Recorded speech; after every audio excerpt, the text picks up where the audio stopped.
Abril backstory.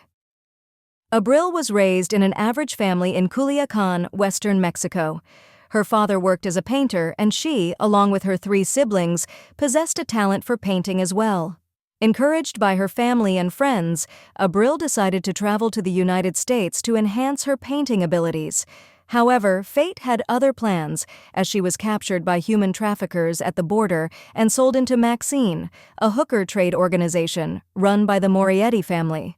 To survive, Abril began using her artistic skills to tattoo the Maxine prostitutes, covering up the scars caused by their abuse.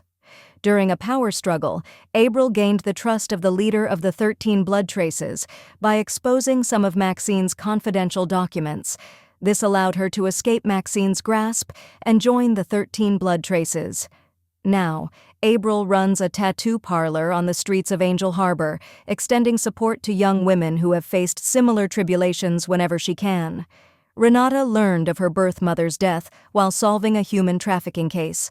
This revelation fueled her desire to find her twin sister. Despite her adoptive parents' help in the search, they have yet to uncover any information about Renata's missing sibling. Mental health assessment. The conversation with Abril was not as smooth as I hoped. As expected, she was extremely resistant to engaging in the discussion, which is common among women forced into prostitution. They often intentionally avoid speaking to mental health professionals about their experiences in the hooker trade. To gain her trust, I needed to put forth more effort, so I initially started our conversation on her family, G, which finally allowed our conversation to proceed. Contrary to her seemingly flamboyant appearance, I was surprised to find that Abril was actually a reserved girl in private. She told me that her siblings were all talented painters, and she considered herself the least skilled among them. I assumed this was just her way of complimenting her siblings, as the intricate tattoos on her body indicated otherwise. Using the subject of painting as a starting point, I thought I could ask her about the meaning behind the tattoos, hoping it might encourage her to open up.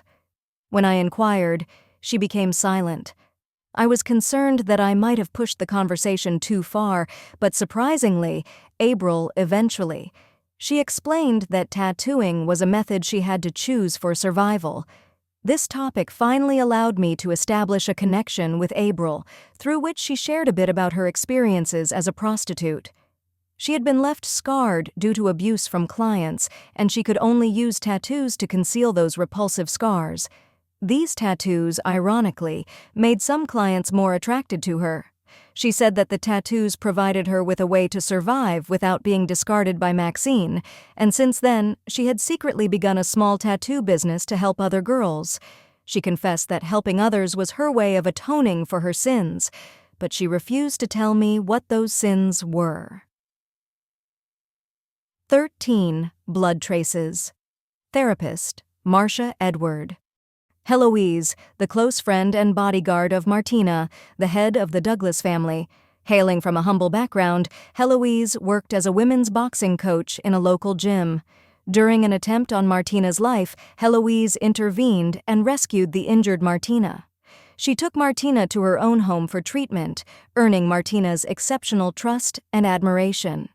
As a result, Martina hired Heloise as her personal bodyguard.